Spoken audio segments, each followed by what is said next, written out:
أعوذ بالله من الشيطان الرجيم. بسم الله الرحمن الرحيم. ومن الناس من يشتري لهو الحديث ليضل عن سبيل الله بغير علم ويتخذها هزوا أولئك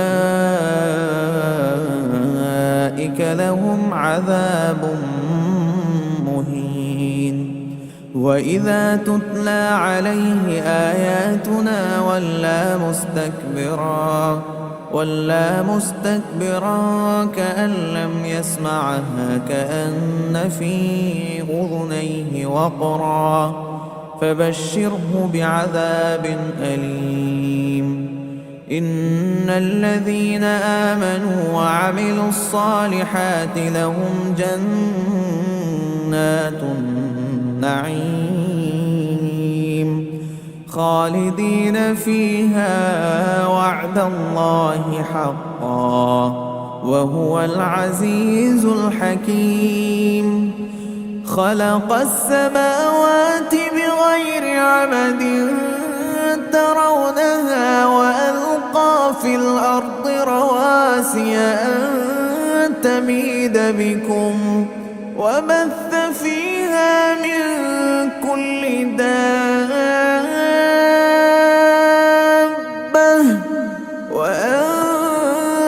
وأنزلنا من السماء ماء فأنبتنا فيها من كل زوج كريم. هذا خلق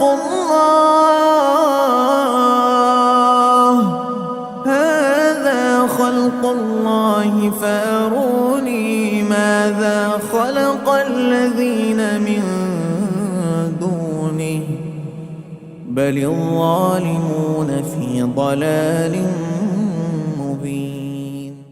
അസ്സലാമു അലൈക്കും വറഹ്മത്തുള്ളാഹി വബറകാതുഹു. ഖുർആൻ പദം 1414 ദിവസത്തിലേക്ക് എല്ലാവരെയും ഹാർദമായി സ്വാഗതം ചെയ്യുന്നു. വിശുദ്ധ ഖുർആനിലെ 31-ാമത്തെ അധ്യായമായ സൂറത്തുൽ ലുഖ്മാൻ്റെ പഠനത്തെ തുടർന്നുള്ള രണ്ടാം ദിവസ ചർച്ചയാണിന്ന്. ചർച്ചക്കാരൻ കുറിക്കുന്നതിനായി ആദരണീയനായ ഡോക്ടർ A.I. വിലായത്തുള്ള സാഹിബിനെ ക്ഷണിക്കുന്നു. അസ്സലാമു അലൈക്കും വറഹ്മത്തുള്ളാഹി വബറകാതുഹു. أعوذ بالله من الشيطان الرجيم. بسم الله الرحمن الرحيم. ومن الناس من يشتري لهو الحديث ليضل عن سبيل الله بغير علم ويتخذها هزوا أولئك لهم عذاب مهين. وإذا تتلى عليه آياتنا ولى مستكبرا كأن لم يسمعها كأن في أذنيه وقرا فبشره بعذاب أليم. إن الذين آمنوا وعملوا الصالحات لهم جنات النعيم خالدين فيها وعد الله حقا وهو العزيز الحكيم. خلق السماوات بغير عمد ترونها وألقى في الأرض رواسي أن تميد بكم وبث فيها من كل دابة وأنزلنا من السماء ماء فأنبتنا فيها من كل زوج كريم. هذا خلق الله فأروني ماذا خلق الذين من دونه بل الظالمون في ضلال مبين. صدق الله العلي العظيم. സൂറത്തുൽ ലുഖ്മാനിലെ 6 മുതൽ 11 വരെയുള്ള ആയത്തുകളാണ് ഞാൻ നിങ്ങളെ കേൾപ്പിച്ചിട്ടുള്ളത്. ഈ സൂറത്തിന്റെ പഠനത്തെ തുടർന്ന് നമ്മൾ അതുമായി ബന്ധപ്പെട്ടുകൊണ്ടുള്ള ചോദ്യങ്ങൾക്കുള്ള പ്രതികരണമാണ് നൽകിക്കൊണ്ടിരിക്കുന്നത്. ഇന്നലെ 7 നിരീക്ഷണങ്ങളോടാണ് പ്രതികരിക്കുകയുണ്ടായത്. ഇന്ന് അതിനെ തുടർന്നുള്ള ചോദ്യങ്ങൾ പരിഗണിക്കുകയാണ്. ഒന്നാമത്തേത് ചിന്മയ ഉന്നയിച്ച ഒരു ചോദ്യമാണ്. ഇന്ന അങ്കറൽ അസ്വാത്തിൽ സൗത്തുൽ ഹമീർ എന്ന പരാമർശം ഈ സൂറത്തില് കാണുകയുണ്ടായി. ഏറ്റവും അരോചകമായ ശബ്ദം കഴുതയുടേതാണ് എന്ന് സൂചിപ്പിക്കുന്ന ഒരു വിവരണം. ലുഖ്മാൻ അലൈഹിസ്സലാം മകന് നൽകിയ ഉപദേശങ്ങളുടെ കൂട്ടത്തില് നടക്കുന്നതിലും അതുപോലെ ശബ്ദമുയർത്തുന്നതിലൊക്കെ മിതത്വം പാലിക്കുന്ന കാര്യം, അതിന്റെ അനിവാര്യത ബോധ്യപ്പെടുത്തുന്ന വിധത്തിൽ ചില കാര്യങ്ങൾ പറയുന്നുണ്ടായിരുന്നു. ആ ഘട്ടത്തിലാണ് ഇന്ന അൻകറൽ അസ്വാത്തിലെ സൗത്തുൽ ഹമീർ എന്ന പരാമർശം വരുന്നത്. അപ്പോ ഇവിടെ ഉന്നയിക്കപ്പെട്ടിരിക്കുന്ന ചോദ്യം ഇതാണ്: കഴുതയ്ക്ക് അങ്ങനെയുള്ള ശബ്ദം നൽകിയത് അള്ളാഹു തന്നെയല്ലേ? എന്നിട്ട് എന്തിനാണ് അതിനെ അരോചകം എന്ന് പറയുന്നത് എന്നാണ്. അപ്പോ കഴുതക്ക് അതിന്റെ ശബ്ദം കൊടുത്തിട്ടുള്ളത് അള്ളാഹു തന്നെയാണ്. കഴുതയുടെ ശബ്ദം കഴുതവർഗത്തിൽപ്പെട്ടവർക്ക് അരോചകമാണ് എന്ന് ഖുർആൻ പറഞ്ഞിട്ടില്ല. മനസ്സിലാക്കേണ്ട ഒരു കാര്യം, മനുഷ്യനെ സംബന്ധിച്ചിടത്തോളം അരോചകമാണ് കഴുതയുടെ ശബ്ദമെങ്കിലും ഇണയെ ആകർഷിക്കുക പോലെയുള്ള കാര്യങ്ങൾക്ക് കഴുതകൾക്കിടയിൽ ആ ശബ്ദം അരോചകമായിട്ട് അനുഭവപ്പെടുന്നുണ്ട് എന്ന് നമുക്ക് ബോധ്യപ്പെടാൻ പറ്റിയ ഒരു തെളിവും നമുക്ക് കാണാൻ കഴിഞ്ഞിട്ടില്ല. മാത്രമല്ല, ആ ശബ്ദം തന്നെയാണ് കഴുത പുറപ്പെടുവിച്ചുകൊണ്ട് ഇണകളെ ആകർഷിക്കുന്നതൊക്കെയും തന്നെ. എന്നാൽ മനുഷ്യര് വളരെ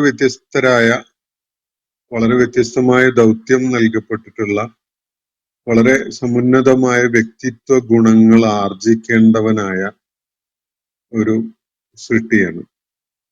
വിശുദ്ധ ഖുർആനിൽ അതേക്കുറിച്ച് സൂറത്ത് തീനില് അള്ളാഹു വിശദമാക്കുന്നുണ്ട്. ഏറ്റവും ഉത്കൃഷ്ടമായ ഒരു സൃഷ്ടിയായിട്ട് മനുഷ്യനെ പരിചയപ്പെടുത്തിയിട്ട്, മനുഷ്യന്റെ സൃഷ്ടിപ്പ് ആ വിധത്തില് പരിചയപ്പെടുത്തിയിട്ട് സുമ്മറദദ്നാഹു അസ്ഫല സാഫിലീൻ എന്ന് ഖുർആൻ സൂചിപ്പിക്കുന്നത് കാണാം അവിടെ. പിന്നീട് നാം അവൻ ഏറ്റവും അധമന്മാരിൽ അധമനാക്കുകയും ചെയ്തു എന്ന് പറഞ്ഞു.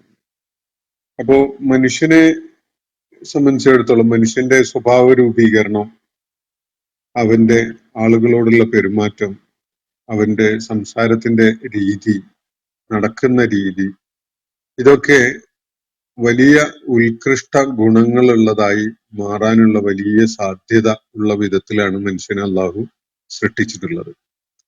മനുഷ്യന് കാണാനും നിരീക്ഷിക്കാനും ഒക്കെ സാധിക്കുന്ന പ്രപഞ്ചത്തിലെ വളരെ പ്രതിഭാസങ്ങളിൽ നിന്ന് മനുഷ്യന് പല കാര്യങ്ങളും ഉൾക്കൊള്ളാനുണ്ട്, പല കാര്യങ്ങളും മനസ്സിലാക്കാനുണ്ട്.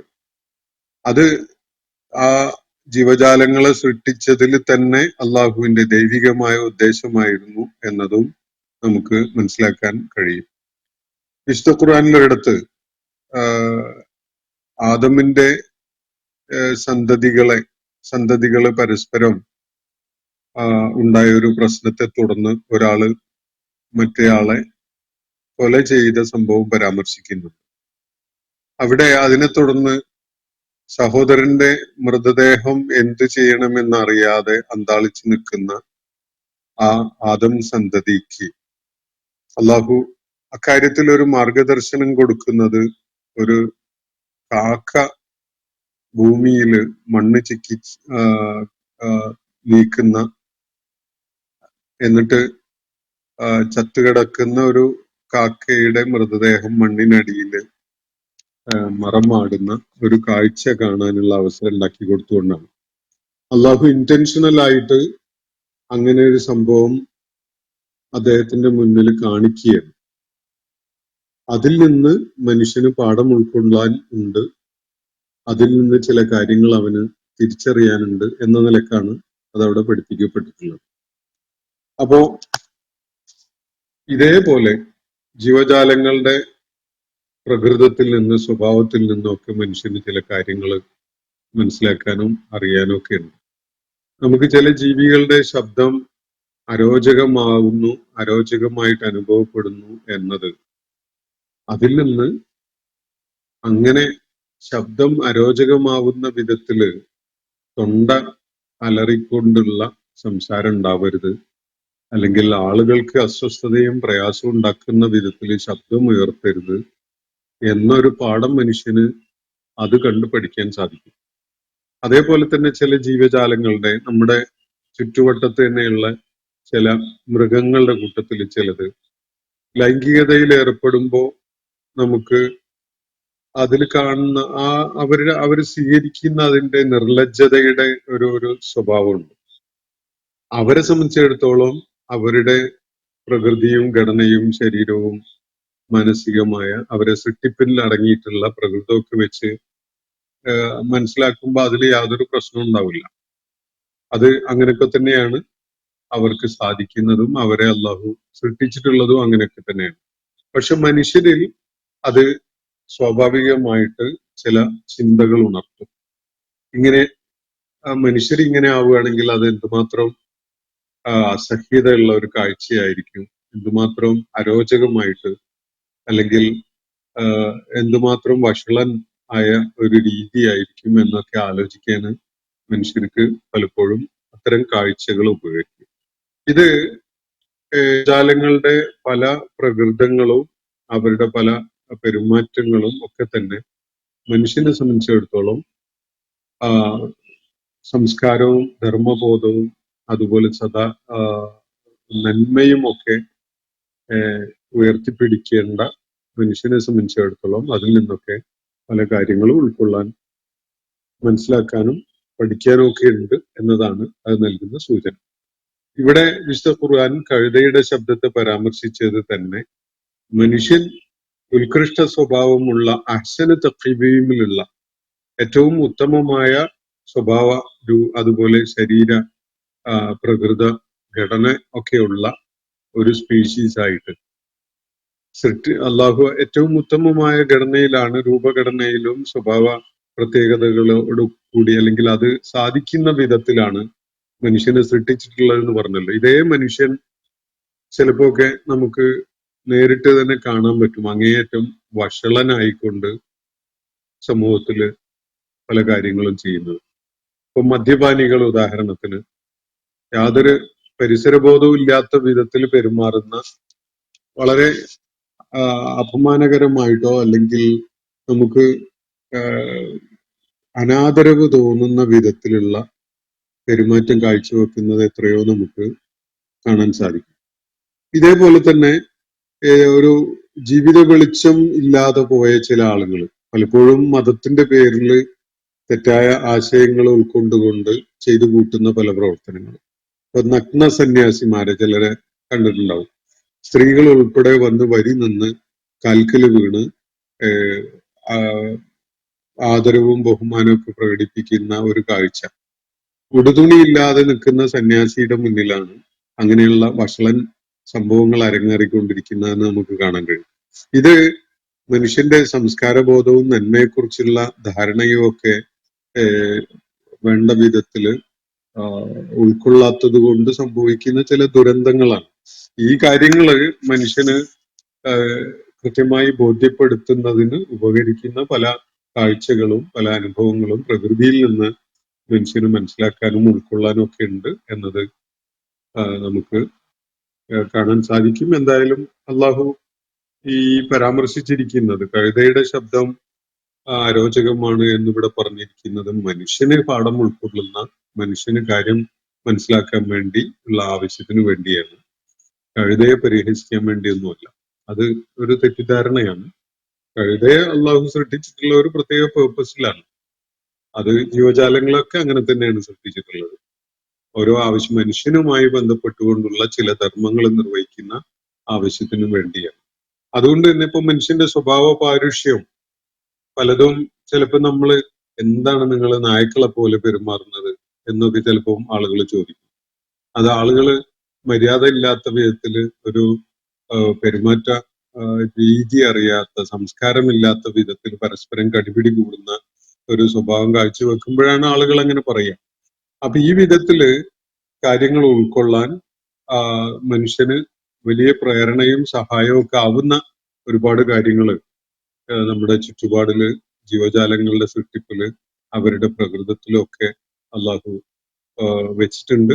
അത് മനുഷ്യനെ ഉദ്ദേശിച്ചുകൊണ്ട് തന്നെയാണ് അവയിലെ പലതും മനുഷ്യന് അതിൽ നിന്ന് പാഠം ഉൾക്കൊള്ളാൻ ഉപകരിക്കുന്ന വിധത്തിൽ തന്നെയാണ് എന്നതും ശ്രദ്ധേയമാണ്. അപ്പോ ഇതില് അരോചകമാണ് എന്ന് പരാമർശിച്ചതിന് വേറെ പ്രശ്നമൊന്നുമില്ല.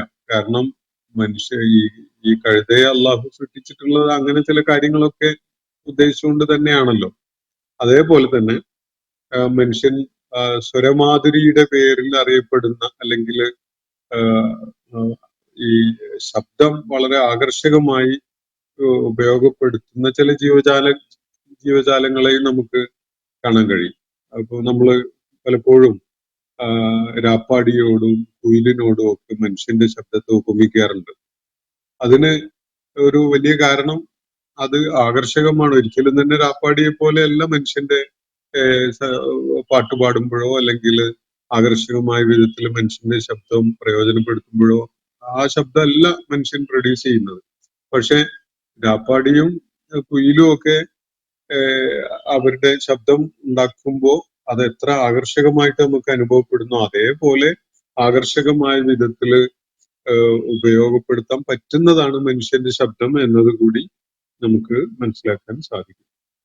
അപ്പോ അടുത്ത ചോദ്യം ചിന്മേതന് ഉന്നയിച്ചിരിക്കുകയാണ്. ഇസ്ലാം മറ്റ് വിശ്വാസങ്ങളെ ശിർക്കായും ഏറ്റവും കടുത്ത തെറ്റായും പ്രചരിപ്പിക്കുകയും മറ്റു വിശ്വാസങ്ങൾ പുലർത്തുന്ന കുടുംബാംഗങ്ങളുമായി പോലും സഹകരിക്കരുത് എന്ന് പറയുകയും ചെയ്യുന്ന അവസ്ഥയിൽ എവിടെയാണ് സഹകരണത്തിന് സാധ്യതയുള്ളത് എന്നാണ് ഇദ്ദേഹം ചോദിക്കുന്നത്.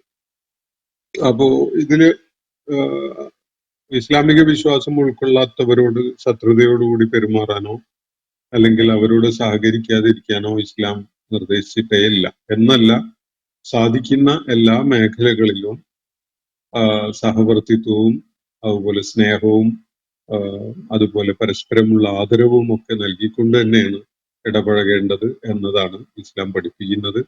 അത് അവര് വിശ്വാസമാർഗം സ്വീകരിച്ചാലും ഇല്ലെങ്കിലും അങ്ങനെ തന്നെയാണ് ചെയ്യേണ്ടത്. പക്ഷെ ചില കാര്യങ്ങളിൽ അവർക്ക് വിധേയപ്പെടുക പാടില്ല എന്നത് ഇസ്ലാം പഠിപ്പിക്കുന്നുണ്ട്. അത് അള്ളാഹുവിന്റെ ഏകത്വത്തെ ഉൾക്കൊള്ളാത്ത വിധത്തിൽ ബഹുത്വം അംഗീകരിച്ചുകൊണ്ടുള്ള നിലപാടുകൾ സ്വീകരിക്കേണ്ടി വരുന്ന വിഷയങ്ങളിൽ മാത്രമാണ് അള്ളാഹു അങ്ങനെ നിർദ്ദേശിച്ചിട്ടുള്ളത് എന്നും കാണാൻ കഴിയും. ഇപ്പോ മുസ്ലിം നൈബർഹുഡ്സിൽ താമസിക്കുന്ന മുസ്ലിങ്ങളോട് അന്വേഷിച്ചാൽ അത് മനസ്സിലാക്കാൻ പറ്റും ഏതൊക്കെ മേഖലയിൽ അവരുമായിട്ട് സഹകരിക്കുന്നുണ്ട്, ഏതൊക്കെ മേഖലയിൽ സഹകരിക്കാതിരിക്കുന്നുണ്ട് എന്നുള്ളത്. അതില് ഞാൻ മനസ്സിലാക്കിയെടുത്തോളം മനുഷ്യരെന്നുള്ള നിലക്ക് ഒരുപാട് മേഖലകളിൽ പരസ്പരം സഹായിക്കുകയും സഹകരിക്കുകയും വേണ്ട ഒത്താശകൾ ചെയ്തു കൊടുക്കുകയൊക്കെ ചെയ്യുന്ന ഒരു കാഴ്ച തന്നെയാണ് നിരന്തരം അത്തരം ബന്ധങ്ങളിൽ, അയൽബന്ധങ്ങളിലും സൗഹൃദങ്ങളിലും കുടുംബങ്ങളിലെ തന്നെ വിശ്വാസമില്ലാത്ത ആളുകളുമായിട്ടും ഒക്കെ മുസ്ലിങ്ങൾ അനുവർത്തിക്കുന്നു. മറിച്ച് ആരെങ്കിലും ചെയ്യുന്നുണ്ടെങ്കിൽ അത് അവരുടെ സ്വഭാവപരമായോ പെരുമാറ്റപരമായിട്ടോ ഒക്കെയുള്ള വീഴ്ചകളും അപാകതകളുമായിട്ട് മാത്രമേ അത് കാണാൻ സാധിക്കുകയുള്ളൂ. എന്നല്ല, മുസ്ലിം നൈബർഹുഡില് ഇതര വിഭാഗത്തിൽപ്പെട്ട ആളുകള് വളരെ കംഫർട്ടബിൾ ആയിട്ടുള്ള അനുഭവങ്ങൾ ആണ് ഫീഡ്ബാക്ക് ആയിട്ട് പലപ്പോഴും തരാറുള്ളത് എന്നാണ് മനസ്സിലാക്കാൻ പറ്റിയിട്ടുള്ളത്. പിന്നെ ഈ ചോദ്യം ഉന്നയിച്ച ആൾക്ക് എന്തെങ്കിലും മറിച്ചുള്ള അനുഭവങ്ങൾ ഉണ്ടായിട്ടുണ്ടോ എന്നുള്ളത് എനിക്കറിയില്ല. എന്തായാലും എൻ്റെ അനുഭവത്തില് മുസ്ലിങ്ങളായിട്ട് ഇടപഴകുന്നതിലും ജീവിതാവശ്യങ്ങൾക്ക് അവരുമായിട്ട് കൂട്ടുചേർന്ന് പലതും ചെയ്യുന്നതിലും ഒന്നും തന്നെ എന്തെങ്കിലും പ്രയാസമുള്ളതായിട്ട് ഇതര വിഭാഗങ്ങളിൽപ്പെട്ട ആളുകൾ പറയുന്നത് എനിക്ക് കേൾക്കാൻ പറ്റിയിട്ടില്ല. പക്ഷെ സമയമാവുമ്പോൾ ഒന്നെടുത്ത് നിസ്കരിക്കുകയും അതുപോലെ ഇസ്ലാമിന്റെ മര്യാദകൾ പാലിച്ചുകൊണ്ടുള്ള ഭക്ഷണ രീതികൾ അതുപോലെ ജീവിത മര്യാദകളൊക്കെ പാലിക്കുകയൊക്കെ ചെയ്യുക എന്നുള്ള വിഷയത്തിൽ തീർച്ചയായിട്ടും ആ മാനദണ്ഡങ്ങളും ആ മൂല്യങ്ങളും കാത്തു സൂക്ഷിച്ചുകൊണ്ട് തന്നെ ആയിരിക്കും മുസ്ലിങ്ങൾ ഇസ്ലാമിക വിശ്വാസത്തില് വില കൽപ്പിക്കുന്ന ആളുകൾ ചെയ്യുക എന്നതാണ് ഞാൻ മനസ്സിലാക്കുന്നത്. അപ്പോ സാധ്യതകള് സഹകരിക്കാൻ വേണ്ടത് ധാരാളം. ഇവിടെ തന്നെ നമ്മൾ സൂറത്തുൽ ലുഖ്മാനില് മാതാപിതാക്കള് ശിർക്ക് ചെയ്യാൻ വേണ്ടി മക്കളെ നിർബന്ധിക്കുകയാണെങ്കിൽ അവരെ അനുസരിക്കരുത്, എന്നാൽ ബാക്കി കാര്യങ്ങളിലൊക്കെ അവരോട് ഏറ്റവും അടുത്ത് ഇടപഴകിക്കൊണ്ട് ഭൗതിക ലോകത്ത് അവരുമായി സ്നേഹബന്ധത്തിലും സൗഹാർദ്ദത്തിലുമായിക്കൊണ്ട് തന്നെ വർത്തിക്കണം എന്ന് നിർദ്ദേശിച്ചത് നമുക്ക് കാണാൻ സാധിക്കും. അത് കാണാൻ സാധിച്ചിടത്തോളം വളരെ ആളുകള് അല്ലെങ്കിൽ ബഹുഭൂരിപക്ഷം ആളുകള് ആ പ്രിൻസിപ്പിൾസ് ഒക്കെ പാലിച്ചുകൊണ്ട് തന്നെയാണ് ജീവിക്കുന്നത് എന്നാണ് എനിക്ക് കാണാൻ പറ്റിയിട്ടുള്ളത്. അപ്പോ മറ്റൊരു വിഷയം ഉന്നയിക്കപ്പെട്ടിട്ടുള്ളത് അത് മിഹ്റാബ് അമീൻ എന്ന പേരിലുള്ള പ്രൊഫൈലിൽ നിന്നാണ് ആ ചോദ്യം വന്നിട്ടുള്ളത്. അത് മുജ ജമ്മ ഖാദിയാനികൾക്കും അത്തരം ഒരു ചിന്ത നല്ലതാണ്. മാർക്സിസ്റ്റ് കോൺഗ്രസ് അവിടെ നിൽക്കട്ടെ, അത് രാഷ്ട്രീയ പാർട്ടികളല്ലേ, ഉദാഹരണങ്ങൾ കൂടുതൽ സൂട്ടബിൾ ആവണ്ടേ എന്നൊക്കെയാണ് അദ്ദേഹം ചോദിക്കുന്നത്. അതായത് ഇവിടെ ഉന്നയിക്കപ്പെട്ടിരിക്കുന്ന വിഷയം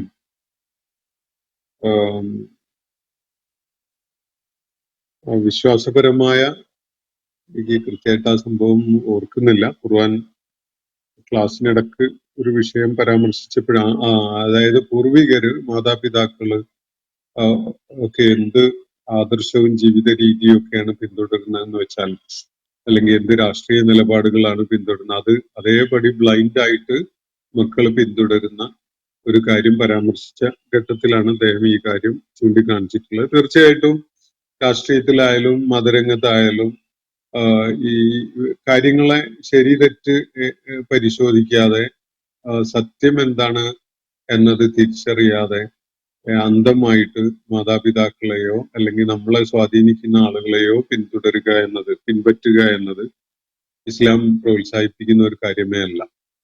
മാതാപിതാക്കള് സത്യവും നീതിയും നന്മയൊക്കെയാണ് നമ്മളെ പഠിപ്പിക്കുന്നതെങ്കിൽ തീർച്ചയായിട്ടും അത് നമ്മൾ വാങ്ങണം, അതുമായിട്ട് മുന്നോട്ട് പോകണം. മറിച്ചാണ് ഉള്ളതെങ്കിൽ നമുക്കത് പരിശോധിക്കുകയും മനസ്സിലാക്കുകയും ചെയ്തുകൊണ്ട് തെറ്റും അക്രമവും അനീതിയും തിന്മയും ഒക്കെയാണ് അവര് ഉയർത്തിപ്പിടിക്കുന്നതെങ്കിൽ അത് കൈയൊഴിയാൻ മക്കള് സന്നദ്ധമാവുകയാണ് വേണ്ടത്. രാഷ്ട്രീയത്തിലും മതത്തിലും ഒക്കെ യഥാർത്ഥത്തില് അങ്ങനെ ഒരു വിഭജനം ഇസ്ലാമിലില്ല. ഇസ്ലാം ഒരൊറ്റ ആദർശമാണ്. അത് ജീവിതത്തിന്റെ എല്ലാ മേഖലയിലും ആ ആദർശം തന്നെയാണുള്ളത്.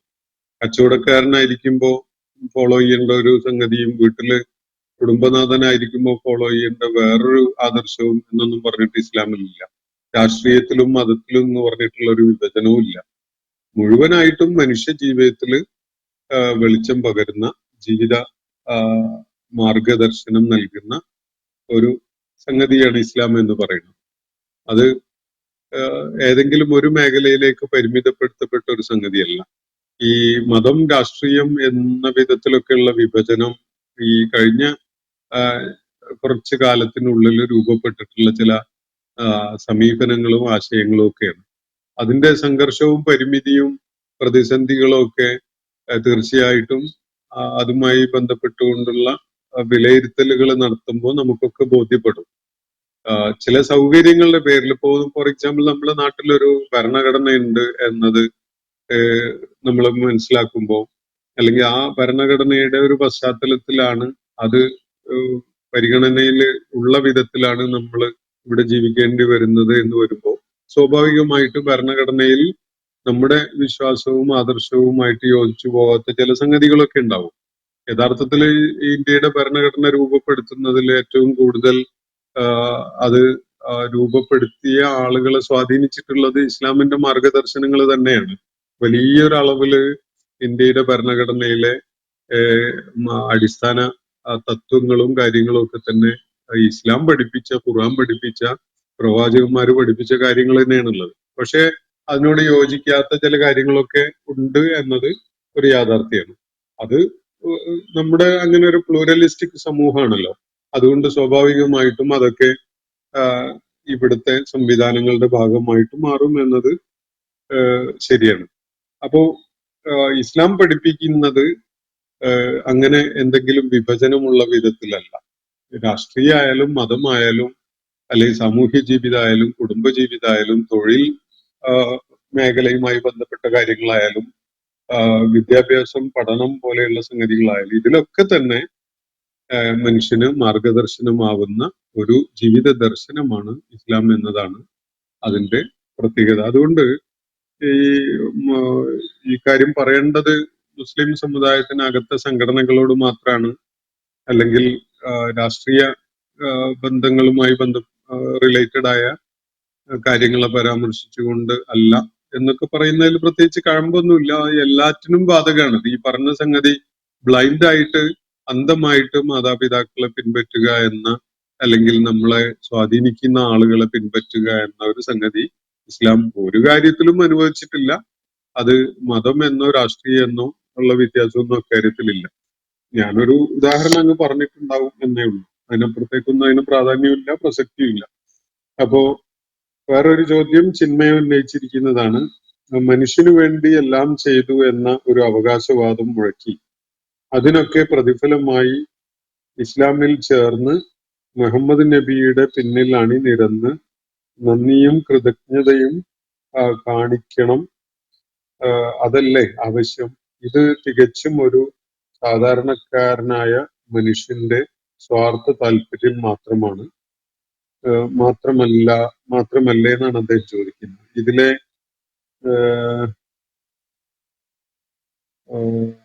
പ്രപഞ്ച സൃഷ്ടാവിന് താല്പര്യം ഉണ്ടാവാൻ ഒരു സാധ്യതയും ഇല്ല എന്നതല്ലേ ശരി? അപ്പോ ഇദ്ദേഹം ചോദിക്കുന്നത്, അള്ളാഹുവിന് വിധേയപ്പെട്ടുകൊണ്ട് മുഹമ്മദ് നബി സല്ലല്ലാഹു അലൈഹി വസല്ലമയെ പിൻപറ്റിക്കൊണ്ട് കൃതജ്ഞതയും നന്ദിയുമുള്ള ഒരാളായിട്ട് ഇസ്ലാമിന്റെ നിർദ്ദേശങ്ങളുമായിട്ട് മുന്നോട്ട് പോകുന്ന ഒരാളാവുക എന്നുള്ളത്, ഇതുപോലെയുള്ള ഒരു ആവശ്യം ഉന്നയിക്കുക എന്നത് ഒരു സാധാരണ മനുഷ്യന്റെ സ്വാർത്ഥതയിൽ നിന്ന് ഉടലെടുക്കുന്നതല്ലേ എന്നാണ്. സാധാരണ മനുഷ്യരാണല്ലോ ലോകത്ത് ഏറ്റവും കൂടുതലുള്ളത്, അല്ലെ? സിനിമയെ മനസ്സിലാക്കുന്ന അങ്ങനെ തന്നെയല്ലേ? അതോ അസാധാരണരായ മനുഷ്യരാണോ ലോകത്ത് ഏറ്റവും കൂടുതലുള്ളത്? എന്നിട്ട് ഈ സാധാരണ മനുഷ്യരായ കോടിക്കണക്കിന് മനുഷ്യരിവിടെ ഉണ്ടായിട്ട് എത്ര പേര് ഇതുപോലെയുള്ള കാര്യങ്ങളുമായി ലോകത്ത് വന്നു ഒന്നാലോചിച്ച് നോക്കൂ. ആരെങ്കിലും മുഹമ്മദ് നബി സല്ലല്ലാഹു അലൈഹി വസല്ലം അല്ലാത്ത എത്ര ആളുകൾ നിങ്ങൾക്ക് ഇതുപോലെയുള്ള ഒരു ആശയം ഉയർത്തിപ്പിടിച്ചുകൊണ്ട് രംഗത്ത് വരുന്നതായിട്ട്? അവരൊക്കെ സാധാരണക്കാരാണല്ലോ. അസാധാരണരായ കുറഞ്ഞ ആളുകളല്ലേ ഉണ്ടാവുള്ളൂ. അപ്പൊ എത്ര ആളുകൾ ഇതുപോലെയുള്ള സ്വാർത്ഥതയുടെ അടിസ്ഥാനത്തിൽ ഇതുപോലെയുള്ള ആശയങ്ങളുമായി രംഗത്ത് വന്നു എന്നതൊന്ന് പരിശോധിച്ച് നോക്കൂ. അപ്പോൾ നിങ്ങൾക്ക് മനസ്സിലാവും ഇത് സാധാരണക്കാരുടെ സ്വാർത്ഥതയുടെ അടിസ്ഥാനത്തിലുള്ള ഒരു ആഗ്രഹം പ്രകടിപ്പിക്കലാണ് എന്ന് പറയാൻ ഒരിക്കലും സാധിക്കില്ല എന്നുള്ളത് നിങ്ങൾക്ക് ബോധ്യപ്പെടും. അത് ഒരു തർക്കത്തിന്റെ സ്വഭാവത്തിലുള്ള ചോദ്യം മാത്രമാണ് എന്നാണ് ഞാൻ മനസ്സിലാക്കുന്നത്. മറ്റൊന്ന്, ചിന്മയതന്നെ ഉന്നയിച്ചിരിക്കുന്ന ഒരു കാര്യം, അള്ളാഹുവാണ് പ്രപഞ്ചം സൃഷ്ടിച്ചത് എന്നത് ഒരു വിശ്വാസം മാത്രമല്ലേ, അതൊരു യാഥാർത്ഥ്യമാണ് എന്ന് കാണിക്കുന്ന എന്ത് തെളിവാണ് ഉള്ളത് എന്നതാണ്. അതിനൊരാള് ഒരു പ്രതികരണമായിട്ട് ഒരു മറുപടിയും പറഞ്ഞിട്ടുണ്ട്. അത് ഇവിടെ നിലനിൽക്കുന്നു എന്നത് തന്നെയാണ് അതിനുള്ള തെളിവ് എന്ന്. അപ്പോ പ്രപഞ്ചം എന്നത് നമുക്കൊക്കെ കാണാനും നിരീക്ഷിക്കാനും ഒക്കെ പറ്റുന്ന വിധത്തിൽ നമ്മുടെ മുന്നിൽ ഒരു യാഥാർത്ഥ്യമായിട്ട് ഇവിടെ ഉണ്ട്. അത് അങ്ങനെ യാഥാർത്ഥ്യമായി ഉണ്ട് എന്നത് മാത്രമല്ല, അതിസമഗ്രമായ ആസൂത്രണത്തിന്റെ ഫലമായിട്ട് പ്രവർത്തിച്ചുകൊണ്ടിരിക്കുന്ന ഒരു സംവിധാനമാണ് പ്രപഞ്ചം എന്നതും നമുക്ക് നിരീക്ഷിച്ച് കാണാൻ മനസ്സിലാക്കാൻ പറ്റുന്നതാണ്. മഴ വരുന്നതും ഋതുഭേദങ്ങൾ ഉണ്ടാകുന്നതും കാറ്റിന്റെ പ്രവർത്തനങ്ങൾ, അതുപോലെ സസ്യലോകത്ത് ചെടികൾ മുളച്ചുണ്ടാവുന്നതും അത് കായ്കനികൾ ഉൽപ്പാദിപ്പിക്കുന്നതും അതിന്റെ ഒരു ക്രമപ്രവൃത്തമായ രീതിയിൽ അതിന്റെ പ്രവർത്തനങ്ങൾ നടക്കുന്നത്. ഇപ്പോ വിത്ത് അല്ലെങ്കിൽ ഒരു കായ ഉണ്ടായി അത് മൂത്ത് പാകമായി മനുഷ്യന് അല്ലെങ്കിൽ ജീവജാലങ്ങൾക്കൊക്കെ ഉപയോഗപ്പെടുത്താൻ പറ്റുന്ന വിധത്തിലുള്ളതായി മാറിയിട്ട് ആ പ്രോസസ്സൊക്കെ വളരെ കൃത്യമായ ഒരു വളരെ സമഗ്രമായ ഒരു ആസൂത്രണത്തിന്റെ ഫലമായിട്ടുള്ളതാണ് എന്നത് നമുക്ക് ഈ ചുറ്റുപാടൊന്ന് നിരീക്ഷിച്ചാൽ തന്നെ ബോധ്യപ്പെടും. എന്തെങ്കിലും മിസ്മാച്ചിങ് ആയിട്ടുള്ള അല്ലെങ്കിൽ സ്വരച്ചേർച്ച ഇല്ലാത്ത വിധത്തിലല്ല കാര്യങ്ങൾ ഇവിടെ പ്രവർത്തിക്കുന്നത്. ഇവിടെയുള്ള ഉൽപ്പാദിപ്പിക്കപ്പെടുന്ന സംഗതികൾക്ക് അതിന്റെ ഗുണഭോക്താക്കൾ ഇവിടെ ഉണ്ട്. ഗുണഭോക്താക്കൾക്ക് ഉപയോഗപ്പെടുത്തപ്പെടാൻ പറ്റുന്ന വിധത്തിലുള്ള ഉൽപ്പന്നങ്ങളാണ് ഇവിടെ കാർഷിക ലോകത്തൊക്കെ ഉൽപ്പാദിപ്പിക്കപ്പെടുന്നത്. ഇതൊക്കെ നമ്മൾ കാണുമ്പോൾ ഇതിൽ വളരെ സമഗ്രമായ ഒരു ആസൂത്രണം ഉണ്ട് എന്നത് നമുക്ക് തീർച്ചയായിട്ടും ബോധ്യപ്പെടും. അപ്പോ ഇത് കേവലമായ ഒരു വിശ്വാസമാണ് എന്നത് അല്ല, നമുക്ക് ഇങ്ങനെ ഒരു യാഥാർത്ഥ്യം നമ്മളെ മുന്നിലുള്ളത് കൊണ്ട് തീർച്ചയായിട്ടും ആ ആസൂത്രകൻ ആരാണ്, അതിന്റെ പുറകില് അതിനെങ്ങനെ സമഗ്രമായി സംവിധാനിച്ചിട്ടുള്ള ശക്തി ഏതാണ് എന്നൊരാലോചന ന്യായമായിട്ടും നമുക്ക് ഉണ്ടാകും. അതിന് നിങ്ങള് ഇത് താനെ ഉണ്ടായി എന്നൊരു കൺക്ലൂഷനിലേക്ക് എത്തുക ഒരിക്കലും തന്നെ മനുഷ്യന് തൃപ്തി നൽകുന്ന ഒരു കാര്യമല്ല. താനെ ഉണ്ടായിന്ന് നമുക്കൊരു ഒരു ഒരു തമാശക്ക് പറയാനേ പറ്റുള്ളൂ. കാര്യങ്ങളെ വിലയിരുത്തിയാൽ സൂക്ഷ്മമായി ഒരു ഒരു യുക്തി തലത്തില് കാര്യങ്ങളെ മനസ്സിലാക്കാൻ ശ്രമിച്ചാൽ താനെ ഉണ്ടായി എന്നുള്ളത് അംഗീകരിക്കാനേ കഴിയില്ല. അപ്പോ സ്വാഭാവികമായിട്ടും ഇതിന്റെ പുറകിൽ ഒരു ആസൂത്രകനുണ്ട് എന്നത് ബോധ്യപ്പെടും. ആ ആസൂത്രകന് നിങ്ങൾ എന്ത് പേര് വിളിച്ചാലും അതാണ് ദൈവം. അത് ഇന്ന ആളല്ല എന്ന് പറയാൻ നമ്മളൊരു പേരിലല്ലല്ലോ നിലകൊള്ളുന്നത്. അപ്പോ പക്ഷെ ഈ അള്ളാഹു അല്ലാത്ത, പ്രപഞ്ച സ്രഷ്ടാവായ അള്ളാഹു അല്ലാത്ത ബാക്കി ഏത് ദിവ്യത്വം ആരോപിക്കപ്പെടുന്ന പ്രതിഭാസത്തിനെയും പരിശോധിച്ചാൽ അത് ഉണ്ടായതിനൊരു തുടക്കമുണ്ട്. ചരിത്രത്തിൽ പലതിന്റെയും കാര്യത്തിൽ അത് ഇല്ലാണ്ടായിട്ടുള്ള ഒരു ഒരു ഘട്ടവും കാണാൻ കഴിയും. ഉദാഹരണത്തിന് ആയിരക്കണക്കിന് വർഷങ്ങൾ ലോകത്ത് മനുഷ്യര് പൂജിച്ചു കൊണ്ട് നടന്നിരുന്ന പലതും ഇന്ന് അവര് പൂജിക്കുന്നില്ല. അത് അബാൻഡൻഡ് ആണ്. പല പൗരാണിക സംസ്കൃതികളിലും അവർ ആരാധിച്ചിരുന്നതായിട്ട് നമുക്ക് കാണാൻ കഴിയുന്ന ചില രൂപങ്ങള്, മൂർത്തികള്, വിഗ്രഹങ്ങളൊക്കെ തന്നെ അബാൻഡൻഡ് ആയിട്ട് ആരും പൂജിക്കുകയോ ആരാധിക്കുകയോ ഒന്നും ചെയ്യാത്ത വിധത്തില് വലിച്ചെറിയപ്പെട്ട അവസ്ഥയിലൊക്കെ ഉണ്ട്. ഇപ്പൊ ഈജിപ്തിലെ സ്ഫിങ്സ് പോലെയുള്ള പ്രതിഭാസങ്ങൾ, അങ്ങനെ പലതും ഉണ്ട്. അപ്പോ ഇത് സൂചിപ്പിക്കുന്നത് അതൊക്കെ ഏതോ ഒരു ഘട്ടത്തിൽ ഉണ്ടായി പിന്നീട് ഇല്ലാണ്ടായി എന്ന ഒരു സംഗതിയാണ്. അതിനൊരു ചരിത്രമുണ്ട്.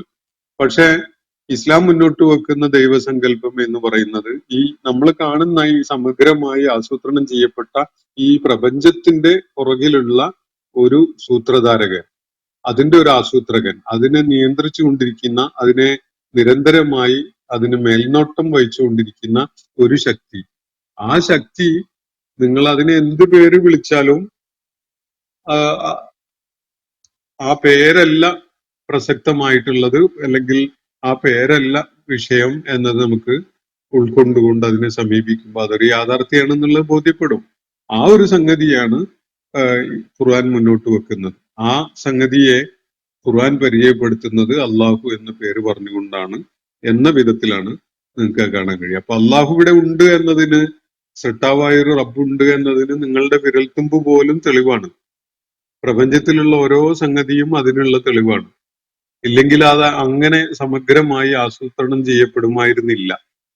അത് ഈ വിധത്തില് പ്രവർത്തനക്ഷമമാവുന്നത് അതിന്റെ ആ ആ വിധത്തിലുള്ള ലക്ഷ്യത്തോടു കൂടി അതിനെ ആസൂത്രണം ചെയ്യപ്പെട്ടത് കൊണ്ട് മാത്രമാണ്. ഈ ഒരു കാര്യം നമുക്ക് തിരിച്ചറിയുമ്പോൾ ആരാണ് ആ ആസൂത്രകൻ എന്ന ഒരു അന്വേഷണം നമ്മിൽ ഉണ്ടാകും. ആ ആസൂത്രകന് അറബി ഭാഷയിൽ ഖുർആനിൽ വിളിക്കുന്ന പേര് അള്ളാഹു എന്നാണ് എന്ന് മനസ്സിലാക്കിയാൽ മതി. അപ്പോ മറ്റുള്ളവര് ഈ ആരാധിക്കപ്പെടുന്നു എന്ന് പറയുന്ന മറ്റ് മൂർത്തികളോ അല്ലെങ്കിൽ രൂപങ്ങളോ വിഗ്രഹങ്ങളോ ഒന്നും തന്നെ അങ്ങനെ ഒരു റോള് പ്ലേ ചെയ്യുന്നത് നിങ്ങൾക്ക് കാണാൻ സാധിക്കില്ല. അതൊക്കെ ഉണ്ടായത് ഒരു പ്രത്യേക സമയം, ഒരു പ്രത്യേക ചരിത്രത്തിന്റെ ഒരു പ്രത്യേക ഘട്ടത്തിൽ ഉണ്ടായതും വേറൊരു ഘട്ടത്തിൽ ചിലപ്പോൾ ഇല്ലാണ്ടായിട്ടുള്ളതും ഒക്കെ ആയിരിക്കും. അതല്ലാതെ അള്ളാഹു എന്ന ആശയം മുന്നോട്ട് വെക്കുന്ന പോലെയുള്ള ഒരു സംഗതിയും നിങ്ങൾക്ക് കാണാൻ സാധിക്കില്ല. വേറൊരു കാര്യം ഇതുമായി ബന്ധപ്പെട്ടുകൊണ്ട് അദ്ദേഹം സൂചിപ്പിച്ചിട്ടുള്ളത്, അത് ഇവിടെ നിലനിൽക്കുന്നു എന്നത് തന്നെ പ്രപഞ്ചം സൃഷ്ടിച്ചിരിക്കുന്നത് കുറെ ദൈവങ്ങൾ ചേർന്നാണ് എന്ന ഒരു അവകാശവാദം ഉണ്ടെങ്കിൽ അതിനും താങ്കൾ പറയുന്നത് തെളിവാവുകയില്ലേ എന്നാണ്. ഒരുപാട് ദൈവങ്ങൾ ഉണ്ടെങ്കിൽ ഒരുപാട് ദൈവങ്ങൾ കൈകോർത്തുകൊണ്ടാണ് പ്രപഞ്ചത്തെ സൃഷ്ടിച്ചത് എന്നൊരു സാധ്യത നിലനിൽക്കുന്നില്ല. അപ്പൊ ഈ പ്രപഞ്ചത്തിലെ എല്ലാ സംഗതികളും ഒരുപാട് ദൈവങ്ങളുണ്ട് എന്നതിന് കൂടി തെളിവല്ലേ എന്നാണ് അദ്ദേഹം ചോദിക്കുന്നത്. തെളിവല്ല, കാരണം ഒരിക്കലും അത് ആ വിധത്തിൽ ഈ സമഗ്രമായിട്ട് നിലനിൽക്കുകയില്ല. ദിവ്യത്വം എന്നത് ഒരു അധികാരവും ഒരു ശക്തിയും ഒക്കെയാണല്ലോ. സ്വാഭാവികമായിട്ടും പലരും പങ്കിട്ടെടുക്കുന്ന ഒരു സംഗതിയാണ് അത് എങ്കിൽ അവർക്കിടയിൽ വലിയ ക്ലാഷ് ആയിരിക്കും. ഖുർആൻ തന്നെ ഈ കാര്യം ചൂണ്ടിക്കാണിക്കുന്നുണ്ട്. ഒരിക്കലും തന്നെ ഈ പ്രപഞ്ച സംവിധാനം ഈ വിധത്തിൽ സമഗ്രമായി യോജിപ്പോടുകൂടി പ്രവർത്തിക്കുന്ന ഒരവസ്ഥ ഉണ്ടാവില്ല.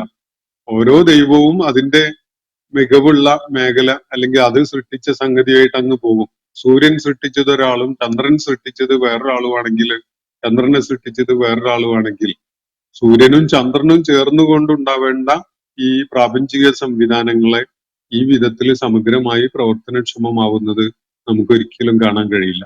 കാരണം സൂര്യന്റെ നിയന്ത്രകനായ ദൈവം ഒന്നും ചന്ദ്രനെ നിയന്ത്രിച്ചുകൊണ്ടിരിക്കുന്ന ദൈവം വേറെ ഒന്നുമാണ് എന്നതുകൊണ്ട് തന്നെ ആ ദൈവങ്ങൾ, ആ ശക്തികൾ തമ്മിൽ ക്ലാഷ് ആയിരിക്കും. ഈ സംഭവങ്ങൾ ഇഷ്ടംപോലെ നമ്മുടെ ഭാരതീയ വേദം അല്ലെങ്കിൽ ഇതിഹാസങ്ങളോ അല്ല ഐതിഹ്യങ്ങളോ ഒക്കെ ആയിട്ട് ബന്ധപ്പെട്ടുകൊണ്ട് ഇതുപോലെ ദൈവങ്ങൾ തമ്മിലുള്ള കലാപങ്ങൾ ഇഷ്ടംപോലെ കാണാൻ കഴിയും. അത് ഖുർആൻ പറയേണ്ട കാര്യമില്ല, ഇല്ലാതെ തന്നെ നമുക്ക് ഈ വക സ്രോതസ്സുകളിൽ ഇഷ്ടംപോലെ അവർ തമ്മിലുള്ള ക്ലാഷസും പോരാട്ടവും അതുപോലുള്ള കാര്യങ്ങൾ കാണാൻ സാധിക്കും.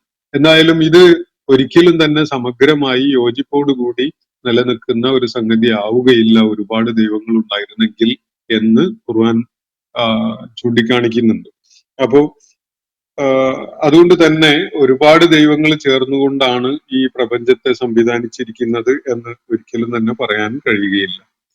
മറ്റൊരു സംഗതി ചിന്മയ തന്നെ ഉന്നയിച്ചിരിക്കുന്നതാണ്. പരാശ്രയം ഇല്ലാത്തവൻ എന്ന് പറയുമ്പോൾ തന്നെ എത്രയോ കാര്യങ്ങളിൽ അള്ളാഹു മനുഷ്യ സഹായം തേടുന്നു.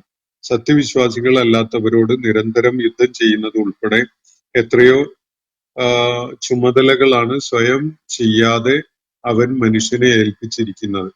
മനുഷ്യനോട് നൽകിയിട്ടുള്ള നിർദ്ദേശങ്ങൾ അത് അള്ളാഹുവിന്റെ ആവശ്യത്തിന് വേണ്ടി അള്ളാഹു മനുഷ്യനെ ആശ്രയിക്കുന്ന വിധത്തിൽ നൽകിയതാണ് എന്ന വിധത്തിലാണ് താങ്കൾ മനസ്സിലാക്കുന്നതെങ്കിൽ താങ്കൾക്ക് ഖുർആൻ നൽകുന്ന നിർദ്ദേശങ്ങൾ യാതൊന്നും മനസ്സിലാക്കാൻ പറ്റുന്നില്ല എന്നതാണ് അതിൽ നിന്ന് ഉരുത്തിരിയുന്ന ഒരു കാര്യം. മനുഷ്യന്റെ ആവശ്യത്തിന് വേണ്ടി നൽകപ്പെട്ട നിർദ്ദേശങ്ങൾ മാത്രമാണത്. ഈ കാര്യങ്ങൾ ചെയ്തിട്ടില്ലെങ്കിൽ, മനുഷ്യൻ ചെയ്തിട്ടില്ലെങ്കിൽ അള്ളാഹുവിന് എന്തോ ഒരു നിസ്സഹായാവസ്ഥ ഉണ്ടാകും എന്നല്ല അതിൽ നിന്ന് മനസ്സിലാക്കേണ്ടത്. അള്ളാഹുവിന്റെ ആവശ്യത്തിന് വേണ്ടിയുള്ളതല്ല, അള്ളാഹു ആരെയും ആശ്രയിക്കുന്നുമില്ല. മനുഷ്യന്റെ ആവശ്യത്തിന് വേണ്ടി നൽകിയിട്ടുള്ള നിർദ്ദേശങ്ങളാണ് അതൊക്കെയും തന്നെ എന്ന് നിങ്ങൾ മനസ്സിലാക്കുമ്പോൾ മാത്രമേ ഖുർആൻ നൽകിയിട്ടുള്ള നിർദ്ദേശം എന്താണെന്നത് നിങ്ങൾക്ക് ഉൾക്കൊള്ളാൻ സാധിക്കുകയുള്ളൂ. മറ്റത് ഒരു തെറ്റായ വായനയും ഒരു തെറ്റായ വിലയിരുത്തലും മാത്രമാണ്. അള്ളാഹു ഇപ്പം ഫലസ്തീൻ ഉദാഹരണത്തിന്, ഫലസ്തീനിൽ അവിടെ ഫലസ്തീനികളെ ദ്രോഹിച്ചുകൊണ്ടിരിക്കുന്ന ഇസ്രായേലിയരെ അല്ലെങ്കിൽ അവിടുത്തെ സയനിസ്റ്റുകളെ തോൽപ്പിക്കാൻ അള്ളാഹുവിന് കഴിയാത്തത് കൊണ്ട് മനുഷ്യനോട് ആവശ്യപ്പെട്ടതാണ് എന്നാണ് നിങ്ങൾ പറയുന്നത് ഈ വിധത്തില്? അങ്ങനെയാണെങ്കിൽ ഒരുപാട് കാര്യങ്ങൾ നമ്മൾ അങ്ങനെ കണ്ടാൽ മതി. പിന്നെ അള്ളാഹു എന്നൊരു അല്ലെങ്കിൽ പ്രപഞ്ചങ്ങളുടെ സൃഷ്ടാവ് എന്നൊരു റോളിൽ ഒരാളെ ആവശ്യമില്ല എന്ന് നമുക്ക് കാണാൻ കഴിയും. ഇതങ്ങനെയല്ല. മനുഷ്യന്റെ ജീവിത വ്യവഹാരങ്ങളുമായി ബന്ധപ്പെട്ടുകൊണ്ടുള്ള അവരുടെ ആവശ്യത്തിന് വേണ്ടി നൽകപ്പെട്ടിട്ടുള്ള മാർഗദർശനവും നിർദ്ദേശങ്ങളും ഒക്കെയാണത്. അള്ളാഹുവിന് ഇതിന്റെ ഒന്നും ആവശ്യമില്ല. അള്ളാഹുവിന് കുൻ എന്ന് പറഞ്ഞാൽ അവൻ ഉദ്ദേശിക്കുന്ന കാര്യം നടപ്പിലായിട്ടുണ്ടാവും. അപ്പോ മറ്റൊരു ചോദ്യം, ഈ ചോദ്യം കൂടി കൈകാര്യം ചെയ്തുകൊണ്ട് ഇന്നത്തെ സെഷൻ അവസാനിപ്പിക്കാം എന്നാണ് വിചാരിക്കുന്നത്. പ്രപഞ്ച രഹസ്യങ്ങൾ മനുഷ്യൻ കണ്ടെത്തിയിടത്തോളം വെച്ച് നോക്കുമ്പോൾ ഖുർആൻ പറഞ്ഞ കാര്യങ്ങൾ പലതും വസ്തുതാ വിരുദ്ധമാണ് എന്ന് തെളിയിക്കപ്പെടുകയല്ലേ ചെയ്തത്. ഉദാഹരണത്തിന് രാത്രിയിൽ വിശ്രമിക്കുന്ന സൂര്യൻ, അതുപോലെ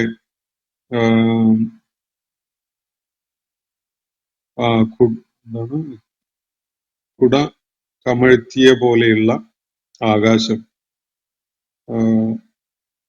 എന്ന അള്ളാഹുവിന്റെ വിവരണം വെറും ഒരു സാധാരണക്കാരനായ മനുഷ്യന്റെ ഊഹത്തിൽ കവിഞ്ഞ് ഒന്നുമല്ല എന്നതല്ലേ മനസ്സിലാകുന്നത് എന്നാണ് അദ്ദേഹം ചോദിക്കുന്നത്. അപ്പോൾ ഖുർആൻ പറഞ്ഞ പല കാര്യങ്ങളും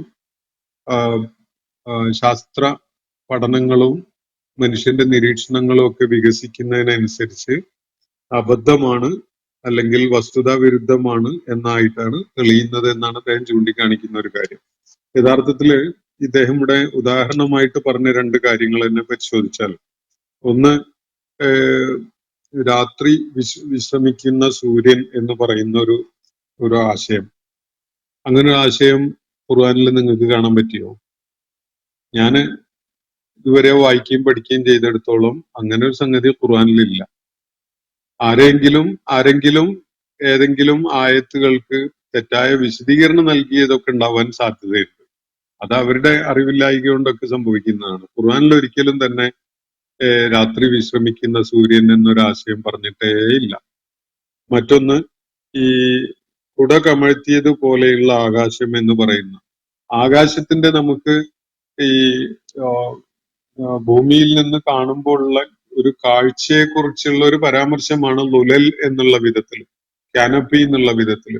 അതല്ലാതെ ആകാശം ഒരു കുട ഇങ്ങനെ കമഴ്ത്തി വെച്ച പോലെയാണ് എന്ന ഒരു കാര്യം ഖുർആൻ പറയുന്നേ ഇല്ല. അതും അദ്ദേഹത്തിന്റെ ഒരു തെറ്റിദ്ധാരണയാണ് എന്നാണ് വ്യക്തമാക്കാനുള്ളത്. പിന്നെ ശാസ്ത്ര പഠനങ്ങള് നമ്മുടെ ശ്രദ്ധയിലേക്ക് കൊണ്ടുവന്നിട്ടുള്ള ഒരു പ്രപഞ്ച പ്രതിഭാസവും അത് സംബന്ധമായിട്ട് ശാസ്ത്രം മുന്നോട്ട് വെച്ച കാര്യങ്ങൾ അത് വെരിഫൈഡ് ആയിട്ടുള്ള, കൺഫേംഡ് ആയിട്ടുള്ള സയന്റിഫിക് ട്രൂത്ത്സ് ആണെങ്കിൽ ഒരിക്കലും തന്നെ അത് ഖുർആനുമായിട്ട് സംഘട്ടനത്തിലാണ് എന്ന് ഒരിക്കലും പറയാൻ കഴിയില്ല. ഒരു കാര്യത്തിലും അങ്ങനെ ഉണ്ടായിട്ടില്ല എന്ന് മാത്രമല്ല, വളരെ പുതിയ നൂതനമായ പല അന്വേഷണങ്ങൾക്കും മനുഷ്യനെ പ്രേരിപ്പിക്കുന്ന വിധത്തിലുള്ള പല സൂചനകളുമാണ് ഖുർആനിൽ നിന്ന് നമുക്ക് കണ്ടെത്താൻ സാധിക്കുക. ഒരുപാട് നൂറ്റാണ്ടുകൾ വിശുദ്ധ ഖുർആന്റെ അവതരണത്തെ തുടർന്നുള്ള ഒരുപാട് നൂറ്റാണ്ടുകൾ ശാസ്ത്ര ലോകത്തിന് വലിയ പ്രചോദനമായിരുന്നത് വിശുദ്ധ ഖുർആനിലെ പല പരാമർശങ്ങളുമായിരുന്നു എന്നത് കാണാനും പ്രയാസമില്ല. ശാസ്ത്രം തെളിയിച്ച് കൺഫേം ചെയ്ത വെരിഫൈഡ് ആയിട്ടുള്ള ഒരു നിഗമനവും, ശാസ്ത്രത്തിന്റെ ഒരു നിഗമനവും ഒരു കണ്ടെത്തലും ഖുർആനുമായിട്ട് ക്ലാഷ് ആണ് എന്ന് പറയാവുന്നതായിട്ട് ഇല്ല എന്നത് തീർത്ത് പറയാൻ കഴിയും. എന്തെങ്കിലും സങ്കല്പോ പരിണാമവാദം പോലെയുള്ള ആശയങ്ങൾ ഖുർആനുമായിട്ട് സംഘർഷപ്പെടുന്നുണ്ടാകും. പരിണാമവാദം സത്യമാണ് എന്നത് ശാസ്ത്രം ഇന്ന് വരെ തെളിയിച്ച ഒരു കാര്യമല്ല. ശാസ്ത്രത്തിന്റെ അനുമാനം മാത്രമാണത്.